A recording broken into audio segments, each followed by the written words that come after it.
Казахстанский суд вынес приговоры экстремистам, лично резавших головы пленникам во время военных действий на стороне исламского государства. Меньше, чем просил прокурор, но все равно много. Я считаю, что их вина полностью доказана и оценивается как особо тяжкое преступление. Полицейский главк Нур-Султана съезжает из пятизвездочного отеля «Рамада». Говорят, не прижились. Блюстителям порядка здание не подходит по функционалу. Но мы хотели бы, чтобы он функционировал как отель. Да. Цены будут рыночные, то есть кто больше цену предложит, тот и выкупит. Власти Таджикистана вернули на родину 9 детей, получавших исламское образование в Бангладеш. Уже дома им дали увидеться с семьей, после чего изолировали в специальный лагерь. Что это? Адаптация или попытка перевоспитания? Мы идем по китайскому пути, когда там перевоспитывают целые миллионы, целую нацию перевоспитывают. И весь мир об этом говорит. Нам не нужно следовать этому примеру. В прямом эфире информационная программа «Настоящее время Азия». В бишкекской студии я, Дарья Тимофеева. Здравствуйте. В Казахстане завершился суд над возвращенными из Сирии боевиками исламского государства. По данному делу проходили 14 фигурантов. Один из них все еще находится в больнице. Из Сирии его привезли с боевым ранением. Стоит отметить, что все подсудимые приговорены к длительным тюремным срокам, однако к меньшим срокам, чем ранее просил гособвинитель. Подробности в материале Шолпана Разбековой. Судебное дело обвиняемых в терроризме все это время рассматривалось в СИЗО Нур-Султана. По данному делу проходят 14 человек. Следствию удалось доказать, что все они участвовали в экстремистской деятельности на территории Сирии. Во время предыдущих заседаний обвинение сообщило, что полностью доказало их вину. В частности, факт того, что некоторые из подсудимых собственноручно обезглавливали пленников. Собранные видео и фотоматериалы полностью доказывают вину подсудимых. Они также распространяли на сайтах материалы жесткого характера. Эти же фотографии и видео они распространяли через мессенджеры. Несмотря на то, что подсудимые полностью признали свою вину и раскаялись в содеянном, все 14 человек приговорены к длительным тюремным срокам. Хотя ранее прокурор просил назначить им от 10 до 17 лет тюрьмы. В итоге экстремистам вынесли наказание от 8 до 14 лет заключения. Мы изучили достаточно материала по данному делу. На это ушло немало времени. Согласно доказательной базе, осужденные, распространяя в интернете религиозные материалы, призывали людей к джихаду, а также разжигали национальную рознь. В связи с этим я считаю, что их вина полностью доказана и оценивается как особо тяжкое преступление. Один из осужденных, Ярмухан Айбкалиев, свой приговор слушал по онлайн-связи из больницы. По словам родных, из-за полученных в Сирии ранений он может функционировать только на 30% от нормы. Между тем, самый большой срок – 14 лет тюрьмы заключения получил Нурлан Камалов. Он будет отбывать наказание в колонии строгого режима, остальные в колонии средней безопасности. Стоит отметить, подсудимые свой приговор выслушали без истерик и эмоций. Их родные комментировать решение суда также не стали. Напомню, операция «Жусан» проводилась в несколько этапов. Сотрудники Комитета национальной безопасности совместно с другими госструктурами вернул из Сирии 595 казахстанских граждан. Среди них было более 400 детей. До этого судебного разбирательства 10 мужчин и 5 женщин из числа возвращенных уже были приговорены к разным срокам лишения свободы. Шолпан Разбекова, Ганизат Оспанов и Павел Энгельгард. Настоящее время Азия, Казахстан. Министр иностранных дел Таджикистана Сираджиддин Мухридин заявил, что при нападении на погранзаставу Ишкобод были убиты женщины и дети. Заявление высокопоставленного таджикистанского дипломата прозвучало в ответ на вопрос корреспондента радио ОЗД после очередного заседания Совета по сотрудничеству между Таджикистаном и Европейским Союзом в Брюсселе. Вооруженная группа из 20 боевиков совершила нападение на заставу Ишкобод погранотряда Султанабод. Они захватили 5 автоматов Калашникова. В результате операции спецслужб боевики были ликвидированы. 5 из них арестованы. Они находятся в следственном изоляторе. Были жертвы среди сотрудников силовых органов. К сожалению, террористы в нападении использовали женщин и детей. Мы сделали все возможное, но, к сожалению, среди жертв оказались женщины и дети. Боевики нам не оставили выбора. Я напомню, боевики атаковали погранзаставу Ишкобод рано утром 6 ноября. По информации Госкомитета нацбезопасности Таджикистана, уничтожены 15 нападавших, еще 5 задержаны. Власти на данный момент подтвердили гибель только 2 силовиков. Однако, по информации радио «Зоди», погибли не менее 6 пограничников и 1 милиционер. Группировка «Исламское государство» взяла на себя ответственность за это нападение. 1 убитый и более 60 раненых. Авиабаза «Баграм» подверглась нападению. Это крупнейший американский военный объект в Афганистане. Атака началась примерно в 6 часов утра по времени Кабула. Сначала у здания базы прогремел мощный взрыв, который повредил защитную стену. Затем последовала непосредственно атака боевиков. В первые минуты нападавшие уничтожили пост безопасности, проникли на территорию базы, после чего вступили в бой с силами безопасности. Командование американских войск пока не прокомментировало инцидент, но местные чиновники сообщили, что нападение было быстро отражено. По словам главы уезда Баграм, нападавшие собирались задействовать 4 заминированных автомобиля, но в итоге успели произвести только 2 взрыва. В результате взрывной волной был нанесен серьезный урон жилым домам, находившимся поблизости, в том числе зданию строящегося медучреждения. Единственной жертвой стала местная жительница. Я совершал утреннюю молитву, когда раздался мощный взрыв. От этого снесло стойку, опору крыши. Она упала мне на голову. Посмотрел на ногу, из нее текла кровь. Было примерно 6:30, мы спали, вся наша семья пострадала. Не знаю, мать в каком состоянии.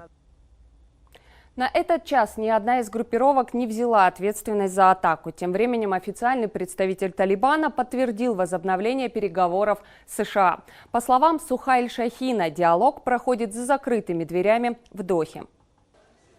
В Талибане рассчитывают на скорое подписание мирного соглашения с США. В свою очередь, ряд афганских СМИ сообщают, что во время последних переговоров Вашингтон поставил на повестку вопрос сокращения уровня насилия. В частности, сайт Афганистан.ру пишет, что американская сторона передала Талибану список своих баз на территории Афганистана. Вашингтон рассчитывает на то, что движение примет требования о прекращении своей экстремистской деятельности в районе 10 километров от каждой базы. В качестве ответной меры США предложили Талибану прекратить проведение ночных рейдов.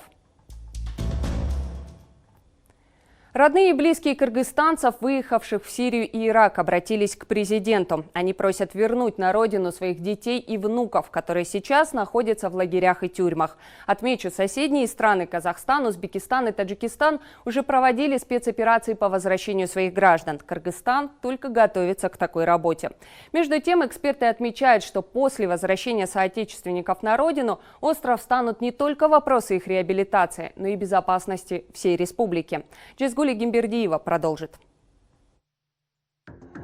Порядка 800 кыргызстанцев присоединились к боевикам Сирии и Ирака. Из них около 200 погибли на полях сражения. Это официальные цифры за 2013 и 2015 годы. На Ближний Восток выехали также 150 женщин. Но по неофициальным данным, в зонах боевых действий могут находиться до 400 кыргызстанок. Некоторые из них с детьми. Причины присоединения к террористическим группировкам разные. Наталья Хасанова рассказывает, что 10 лет назад ее дочь уехала мигрантом в Турцию. Там же вышла замуж за гражданина этой страны. У нее с мужем начались из-за денег проблемы. То, что он отказывал мне деньги высылать. И он этими пистолетами угрожал ей, избивал ее. И вот в 2014 году она развелась с ним. И где-то за неделю она исчезла. А потом через 8 месяцев она мне звонит и говорит, что она находится в Сирии. И вот она туда попала. Ее сразу замуж отдали.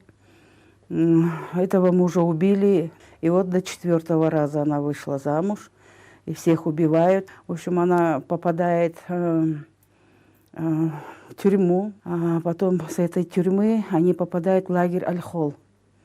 Вот. Там в Аль-Холе, в общем, это ад, самый настоящий ад. Гульсайра Асанова 6 лет назад узнала, что ее дочь тоже уехала в зону боевых действий в Сирию. Но до сих пор не понимает, почему 18-летняя студентка бишкекского вуза вдруг решила присоединиться к радикальным группировкам. 6 лет я живу в муках и страданиях. Все время плачу, вспоминаю дочь. Дети моей дочери погибли там. Они остались под бомбами. Дочери удалось спастись. Говорит, что была ранена, только сейчас приходит в себя. А вот Сайдулла Атакулов узнал, что в 2014 году в Сирию попали его зять и дочь. Изначально собирались мигрировать в Турцию. Так сказали они своим родным и близким. Мы были не в курсе, что они уехали в Сирию. Позже узнали, что погиб зять. Только потом узнали, что они на самом деле уехали в Сирию. Дочь тоже узнала про смерть мужа позже, потому что там, оказывается, женщины и мужчины живут раздельно. Только раз в 10-15 дней видятся. В 2015 году меня вызывали в комитет нацбезопасности. Тогда они обещали помочь с возвращением. И на этом все.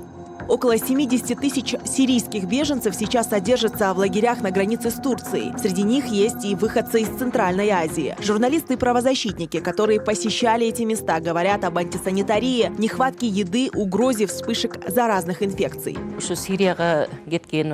2018 году в одной российской газете вышла статья про тех, кто сидит в тюрьмах Сирии и Ирака. Там были указаны имена 2 кыргызстанских женщин. Я нашла их родственников, и оказалось, что у одной 4 детей, у второй 5. С этого все и началось. Потом узнали, что в иракской тюрьме сидит 18-летняя соотечественница. Со мной начали связываться родные, выехавших туда людей. Когда их число достигло 39, я обратилась к президенту. Сейчас у меня заявление от 121 семьи.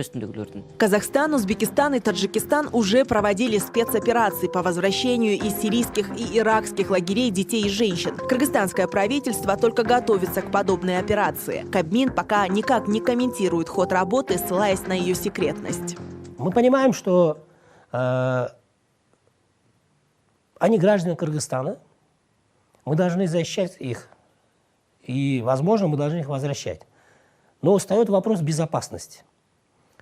Вопрос безопасности целого сообщества, когда никто, по-моему, не может дать гарантии, с какими настроениями, с какими мыслями, с какими желаниями они будут возвращаться сюда. Кыргызстанцев, выехавших в зоны боевых действий, местные правозащитники делят на 5 категорий. В первую группу определяют тех, кто действительно следовал идеям экстремистов из исламского государства. Во вторую – женщин, которые поехали туда по воле мужей. В третью – мигрантов из Турции и России, которые попали в боевые зоны в целях заработка. В четвертую категорию включают подростков, которые оказались жертвами обмана. В пятую – тех, кто выехал на поле боя с целью возвращения своих родных и близких, но в итоге сами оказались в плену.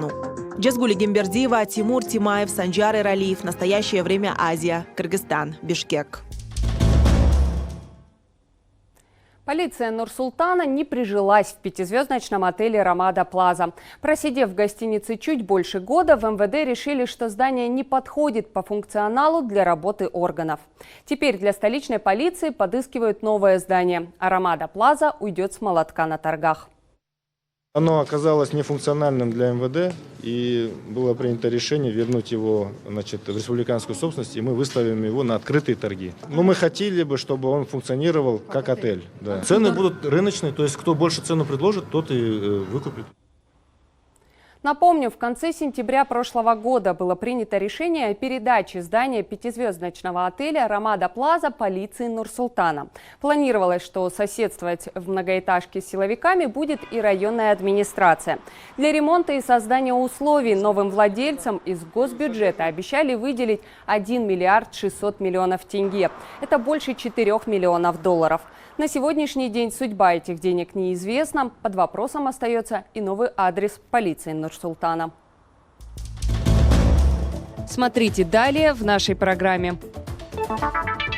Власти Таджикистана вернули на родину 9 детей, получавших исламское образование в Бангладеш. Уже дома им дали увидеться с семьей, после чего изолировали в специальный лагерь. Что это? Адаптация или попытка перевоспитания? Мы идем по китайскому пути, когда там перевоспитывают целые миллионы, целую нацию перевоспитывают. И весь мир об этом говорит. Нам не нужно следовать этому примеру.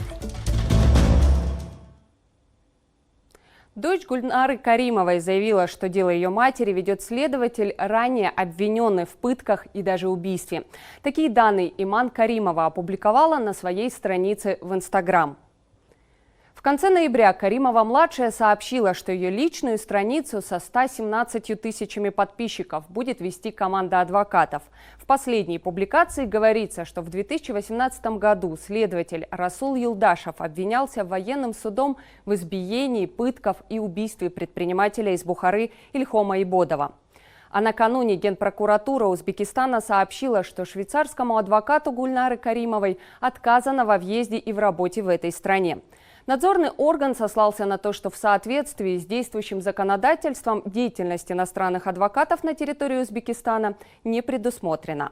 Адвокат Григуар Манджа подтвердил, что ему не позволяют встречаться с его подзащитной. Между тем, международная правозащитная организация Human Rights Watch призвала власти Узбекистана выполнить рекомендации Комитета ООН и положить конец, цитирую, «широко распространенным пыткам и жестокому обращению». Обзор Комитета ООН показал, что шаги, предпринятые Ташкентом в этом направлении, оказались недостаточными. Human Rights Watch не раз сообщала о пытках в местах заключения в Узбекистане. Задержанных и осужденных избивали, били электрическим током, насиловали, отказывали в еде и воде.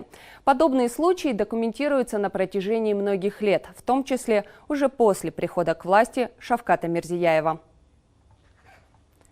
Прокомментировать ситуацию вокруг пыток в Узбекистане мы попросили правозащитника Акзама Тургунова. Мы спросили у него о количестве уголовных дел, по которым власти привлекали к ответственности применивших пытки сотрудников органов правопорядка. Судебные процессы, связанные с пытками, в последний год я не заметил, потому что для этого есть очень много факторов. Во-первых, эти дела не объявляются. Если даже объявляются, они проходят в закрытом виде и туда не пускают правозащитников. В основном пострадавшие нигде не заявляют о применении пыток. Или их родственники из-за страха нигде они не жалуются, не сообщают о применении пыток. По словам правозащитника, власти до сих пор закрывают глаза на уголовные дела известных в Узбекистане людей, которые во время суда заявили, что у них выбивали признание под пытками. Остаются под заключением еще осужденные и под пытками признанные виновными Акрам Малик, молодой филолог, Рустам Абдуманапов, молодой политолог, Бахадир Нуруллаев, это предприниматель, бизнесмен. Все они были под пытками, заставили их признать вину. Поэтому я не считаю, что это применяются точные меры. Акзам Тургунов утверждает, что к нему поступают сигналы об угрозе применения пыток в узбекистанских колониях. Тюремщики начали применять изощренные способы пыток. В частности, для истязания заключенных они привлекают уголовников. Колония исполнения наказания номер 5, там начальник колонии открыто заявил заключенным, что отведенное время 3 года, то есть скачуха, он говорил на языке заключенных, на языке сленга преступников. Для вас отведенная президентом скачуха прошла, и они сколько угодно могут, что хотят, то делают. Пытки осуществляются не прямо со стороны сотрудников, а со стороны лахмачей, так называемые уголовники или криминальные элементы, которые сотрудничают с администрацией. Поэтому их очень трудно разоблачать, это основной фактор, поэтому их редко выявляется и отдаются под суд. В Таджикистан из Бангладеш возвращают 9 детей, получавших там религиозное образование. Это данные только за этот год. Один из родителей заявил, что его ребенка ненадолго вернули в семью. Затем устроили в школу-интернат и не дают видеться с близкими.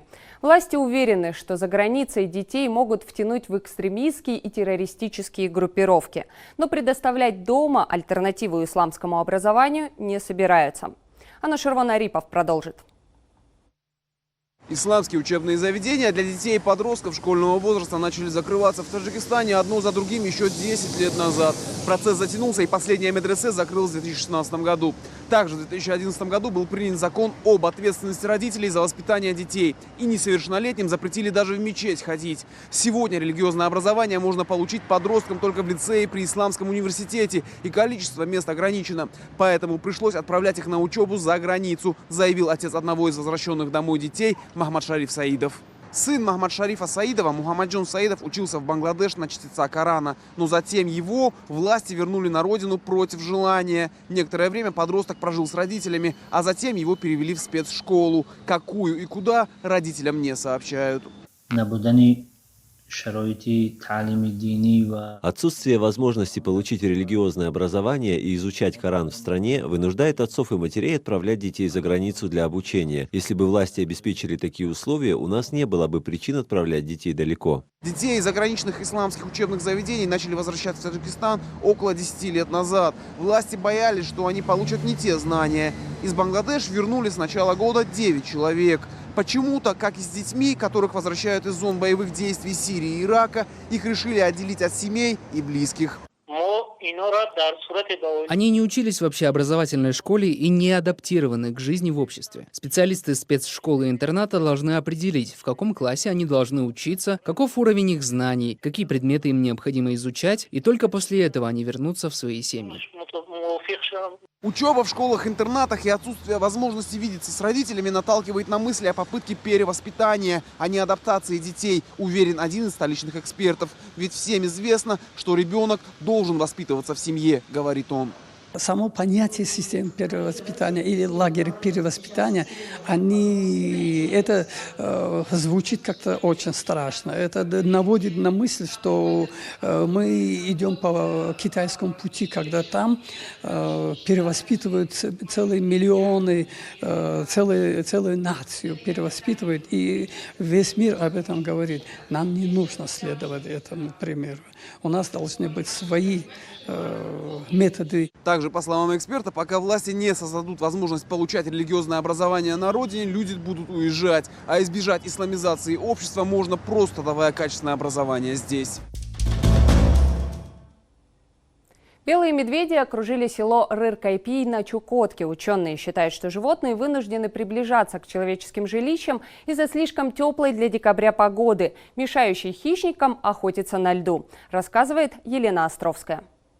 Нашествие белых медведей наблюдают в эти дни жители прибрежного села Рыр-Кайпий на Чукотке.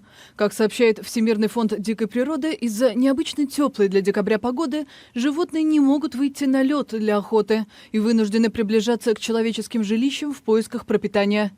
Сотрудники программы «Медвежий патруль» насчитали в окрестностях населенного пункта 56 голодных и исхудавших особей, как взрослых, так и совсем молодых. Патрульные совершают объезды села, дежурят около детского сада и школы, чтобы не допустить столкновений людей с хищниками. На время потенциально опасной ситуации отменили все общественные мероприятия. Для местных жителей белые медведи – явление привычное, однако подобное скопление животных вблизи села случается нечасто. В фонде дикой природы убеждены – всему виной изменение климата. Это были все новости, о которых мы хотели вам рассказать. Смотрите нас в социальных сетях, в эфире своих национальных телеканалов и в режиме прямого эфира на канале «Настоящее время» в YouTube. Всего доброго!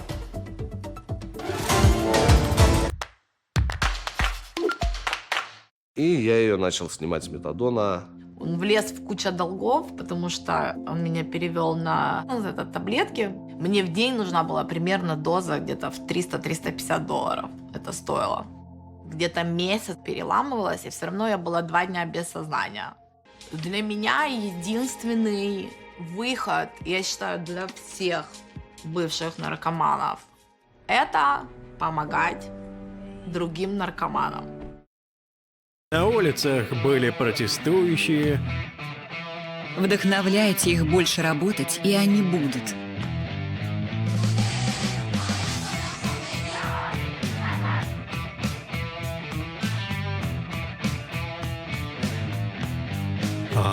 Польский папа. Вдохновляйте их производить благо, и они будут.